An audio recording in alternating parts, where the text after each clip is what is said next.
कुछ कहानियां होती हैं जो सिर्फ सुनाई नहीं जाती, महसूस होती हैं। आज मैं आपको एक ऐसी कहानी सुनाने जा रहा हूँ जो मेरे अपने घर से शुरू हुई थी। एक ऐसी कहानी जहाँ हर रात कुछ न कुछ चल रहा था, लेकिन नजर किसी पर नहीं आता था।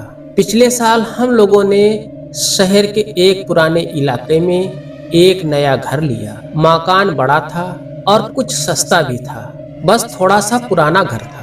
पड़ोसी ने बोला, भाई ये घर पहले 10 साल से खाली था। हमने सोचा चलो सफाई कर लेंगे, सब ठीक हो जाएगा। रात हुई तो सब लोग सो गए, लेकिन मैं देर तक जाग रहा था। रात में एक वक्त ऐसा आया जब दरवाजा खुद ब खुद खुल रहा था और बंद हो रहा था। हवा बिल्कुल नहीं थी। मेरा दिल धड़क उठा, लेकिन मैं समझा शायद पुरानी बिल्डिंग का मसला होगा।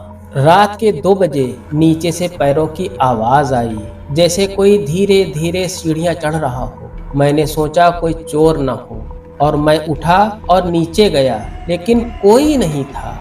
बस मिट्टी में पैरों के नए निशान बने हुए थे और हवा में एक अजीब इत्र की खुशबू, जैसे केवड़ा या मुश्क।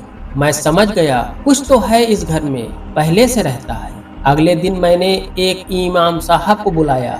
उन्होंने कहा, बेटा ये घर पुराना है, लेकिन कुछ ताकत यहाँ बसीर है, आकर बस गई है। हर रात सूरह बकरा की तिलावत चला दिया करो। जैसा उन्होंने कहा मैंने वैसा ही किया। पहली रात जब तिलावत चल रही थी तो एक तेज आवाज आई, जैसे कोई चीख कर कह रहा हो, ये मेरा घर है। स्पीकर खुद ब खुद बंद हो गया, बिजली चली गई और पूरी बिल्डिंग में ठंडक फैल गई।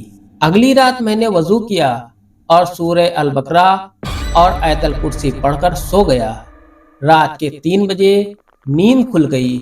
मेरे सामने एक साया खड़ा था। वो साया न आदमी का था न औरत का था, सिर्फ एक लंबा सा साया जिसके चेहरे पर अंधेरा ही अंधेरा था।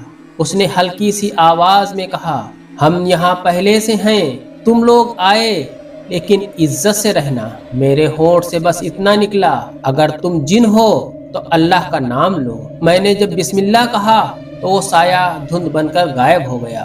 उस दिन के बाद हमने रोज कुरान की तिलावत करनी शुरू कर दी। घर में नूर आ गया। वो साया कभी दोबारा नजर नहीं आया, लेकिन रात के वक्त अब कभी कभी इत्र की वो खुशबू महसूस होती है, जैसे वो बस देख रहा हो लेकिन कुछ कह नहीं रहा। दोस्तों, ये कहानी सिर्फ एक वाकया नहीं, एक याद दहानी है कि हर मकान में रहने वाला सिर्फ इंसान नहीं होता। अपने घरों में कुरान की तिलावत जिंदा रखो, क्योंकि जहां अल्लाह का जिक्र होता है वहां अंधेरा कभी टिक नहीं सकता।